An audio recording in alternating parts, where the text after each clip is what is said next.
Okay, Rick, Okay. Doughnut Richardson is a guy that goes all the way back to your first years as or maybe, I guess you were sports information director by then. Yeah. What do you remember about him? Well, number one, he was quiet as can be. Back at that time, that was actually my first year as sports information director. Was his freshman year. I'd been assistant for 3 years, and when Richard came in, I'm not sure he said 5 words to anybody. Quiet as could be. We had Charlie Fiss, who's certainly gained fame with being with the Cotton Bowl, and now with the college playoff as well, and all the things he's done there.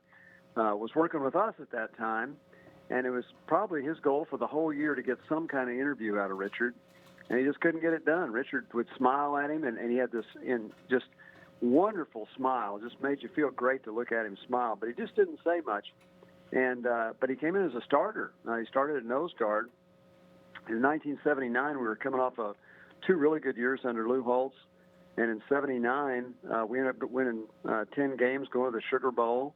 And in that Sugar Bowl game against Alabama, we started 6 freshmen on defense, and he was one of them. So he was obviously a really good player, very quick, very strong. And as he got there, his personality developed where he would talk to you, and he'd just make you laugh. Just a great guy, and I think this is a sad loss for anybody who knew him. You know, he's been described by his teammates, especially guys like centers that had to block him, as kind of this little block of granite that could get down low to the ground and would knock you back on your heels.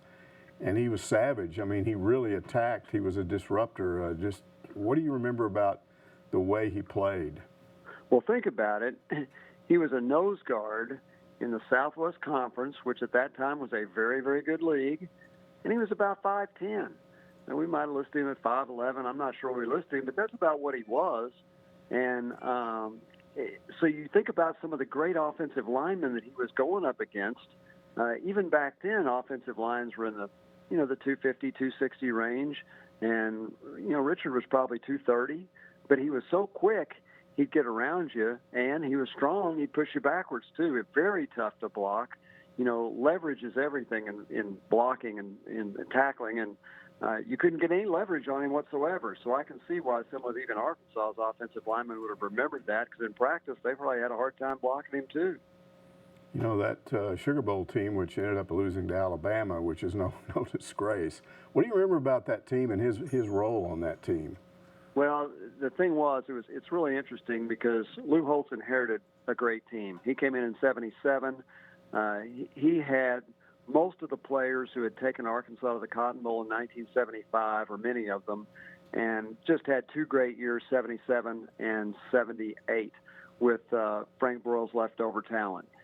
But he recruited what you could still say today might be the best freshman class that's ever enrolled at the University of Arkansas in the fall of 1979. So you remember those. So nobody really thought Arkansas would do that well. Now you had a senior quarterback in Kevin Scanlon. That was a big deal.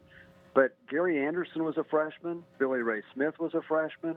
Richardson was a freshman. We had a cornerback, Ronald Matheny, was a freshman. Kim Dameron started as a freshman. We had a lot of young guys in that backfield. Darrell Bowles on offense was a freshman. So those guys were really young. They did have a veteran offensive line. That made a difference. And as the season progressed, we just kept getting better and better. And I know anybody that was back there then, including you, Mike, would remember the beating Texas in 1979 in War Memorial Stadium. Beat them 17-14. First time Arkansas had beaten Texas in 8 years. People just went absolutely bonkers. The only loss in the regular season was to Houston, 13-10 the next week after Texas. And there's always a little bit of a letdown after Texas.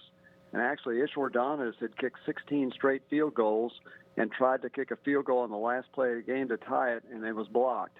And that was the only loss of the regular season. 10-1, played Alabama in the Sugar Bowl, and played a veteran team that was much more physical and much bigger and stronger than Arkansas. But that was a great freshman class. Think about what Richardson's class did. 10 wins in the Sugar Bowl. The next year they slipped to 7, but won the Hall of Fame Bowl. The next year they won 8. They won 9 after they beat Florida in that was their senior year. Their next year they won 8, lost in the Gator Bowl, and the next year they won 9 by beating Florida in the Bluebonnet Bowl. So that was back when you were only playing 11 games a year plus a bowl game. That was a good group. He he's remembered fondly by almost all of his teammates. Was it just that personality thing?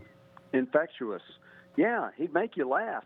Now, he might only say 5 or 6 words, but they'd be funny. I mean, he would get you laughing, or you would ask him a question, and he would give you kind of a look like, I know the answer to that, but I'm not going to tell you. And it was just, it was hilarious to do that. So yeah, I can see why his teammates, and I'm guessing in the athletic dorm, he was probably a little bit more outgoing than he was in public.